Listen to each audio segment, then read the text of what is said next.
So guys आज का हमारा टॉपिक है एंटीऑक्सीडेंट्स। तो इसमें क्या करेंगे, हम सबसे पहले एक डेफिनेशन ऐड कर देंगे। सब्सटेंस दैट सिग्निफिकेंटली डिलेज और inhibits oxidation of the substrate. तो ये हो गई इसकी definition, substance that significantly delays और inhibits oxidation of the substrate. तो एंटीऑक्सीडेंट में भी considered as the scavengers of the free radical. इसे हम scavengers of the free radical भी कह सकते हैं। The production of the free radicals and their neutralization by antioxidants is a normal body process। तो ये जो फ्री रेडिकल फॉर्म होना और उसको मतलब न्यूट्रलाइज करना किसके जरिए, ऑक्सीडेंट्स के जरिए, ये बहुत ही नॉर्मल प्रोसेस है बॉडी में। तो ये हो गए हमारे इसके definition and introductory points. Next हम देखेंगे antioxidant according to their nature and action. तो हमने उसे क्लासीफाइड किया है उसके नेचर और एक्शन के बिनाम पर। तो देखेंगे तो सबसे पहले हम लिखेंगे जो हमारा क्लासिफिकेशन है वो है एंजाइमेटिक एंटीऑक्सीडेंट। उसके बाद आता है नॉन एंजाइमेटिक एंटीऑक्सीडेंट, उसमें भी सब टाइप है, nutrient antioxidant and metabolic antioxidant. तो सबसे पहले हम देखेंगे सो गाइस उसके बाद हम देखेंगे एंजाइमेटिक एंटीऑक्सीडेंट। तो उसमें हम देखेंगे the antioxidant enzymes are truly scavengers of the free radical. ये पॉइंट हमने पहले भी डिनोट किया है। तो देखेंगे एंजाइम पहले कौन सा है। तो सबसे पहले एंजाइम आता है सुपर ऑक्साइड डायमिटेज। तो सुपर ऑक्साइड डायमिटेज ये आता है। तो देखेंगे ये क्या करता है, दो सुपर ऑक्साइड ऑक्सीजन के मॉलिक्यूल और दो H+ ion super oxide dismutase के प्रेजेंस में कन्वर्ट किए जाते हैं हाइड्रोजन परऑक्साइड और ऑक्सीजन मॉलिक्यूल में। It convert super oxide to hydrogen peroxide and oxygen. This is the first line of defence to protect the cell from the injurious effect of the super oxide. तो ये जो है as a first line of defence act करता है कौन, super oxide डायमिटेज। उसके बाद का जो एंजाइम है वो है कैटालेज। उसके बाद का जो एंजाइम है वो है कैटालिस्ट। तो कैटालिस्ट क्या करता है, दो हाइड्रोजन परऑक्साइड को कन्वर्ट करता है वाटर और ऑक्सीजन में। Hydrogen peroxide produce by super oxide dismutase is metabolised by catalyst. जो hydrogen peroxide super oxide dismutase के जरिए सुपर ऑक्साइड डायमिटेज प्रोड्यूस करता है उसे न्यूट्रलाइज करता है कैटालिस्ट। नेक्स्ट हम देखेंगे तो हमारा नेक्स्ट एंजाइम है ग्लूटाथियोन परऑक्सीडेज। तो ये क्या करता है, हाइड्रोजन परऑक्साइड को वाटर में कन्वर्ट करता है और ग्लूटाथियोन परऑक्सीडेज के प्रेजेंस में। और ये जो है ग्लूटाथियोन रिडक्टेज में जो NADP बहुत काम आता है।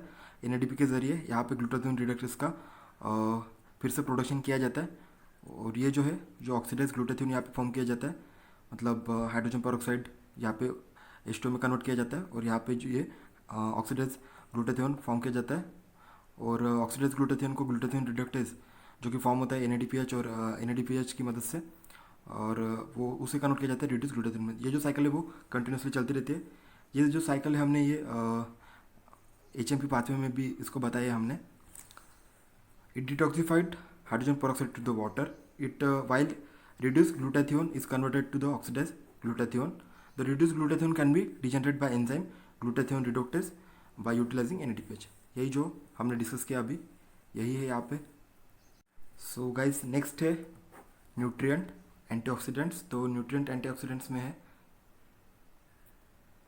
ये नॉन एंजाइमेटिक एंटीऑक्सीडेंट्स का क्लास में आते हैं न्यूट्रिएंट एंटीऑक्सीडेंट। तो वो देखेंगे तो सबसे पहले आता है टोकोफेरॉल्स जो कि विटामिन E। तो देखेंगे इसमें it is a fat soluble and among the tocopherols alpha tocopherol is a biologically most active. It is an antioxidant present in a cellular membranes and protects against lipid peroxidation. तो ये जो है tocopherol हमें lipid परऑक्सीडेशन से बचाता है हमारे body को, सेल्स को। Alpha tocopherol can be directly act as a oxy radicals and thus serve as a important chain breaking antioxidant. उसके बाद जो आता है वो है कैरोटीनॉइड्स। तो देखेंगे कैरोटीनॉइड्स कैसे एज ए एंटीऑक्सीडेंट काम करते हैं। Beta carotene is a most important.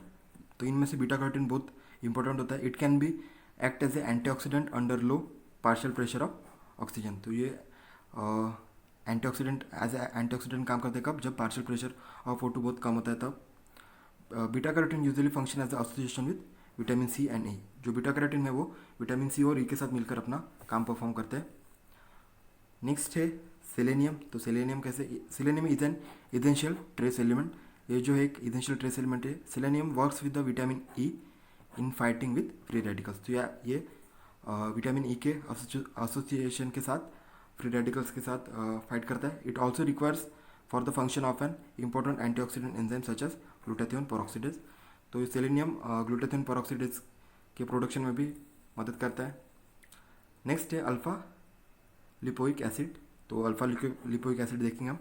It is a vitamin like compound produce in the body. तो ये विटामिन के जैसा कंपाउंड है जो कि बॉडी में प्रोड्यूस किया जाता है। It's plays a key role in recycling other important antioxidant such as ascorbic acid and alpha tocopherol and glutathione.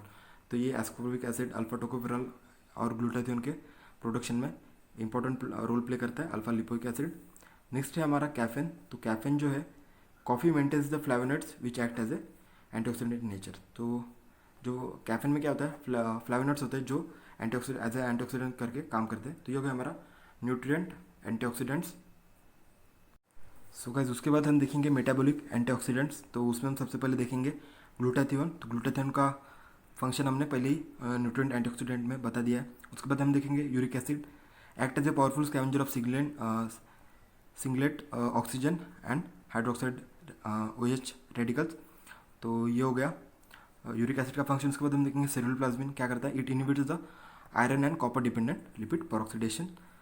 तो सेलुलर प्लाज्मिन के बाद है ट्रांसफेरिन। तो ट्रांसफेरिन क्या करता है, binds to iron and prevents iron catalyse free radical formation. तो transferrin के बाद हम देखेंगे albumin. Albumin can scavenge the free radicals from formed on its surface and bilirubin protects the albumin bound free fatty acids from peroxidation. तो ये हो गया हमारा मेटाबॉलिक एंटीऑक्सीडेंट्स और ये हो गया हमारे एंटीऑक्सीडेंट्स।